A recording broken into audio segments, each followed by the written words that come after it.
Angedacht zwischen Rhein und Reben. Impulse aus dem Kirchenbezirk Germersheim.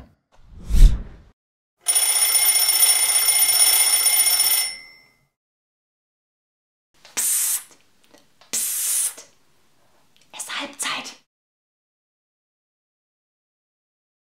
Habt ihr schon eure Uhren gestellt? Zur größten Geburtstagsparty des Jahres?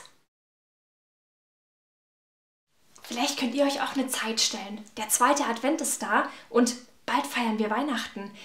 Ganz schön viel Stress und Unruhe in dieser Zeit. Aber das muss nicht sein.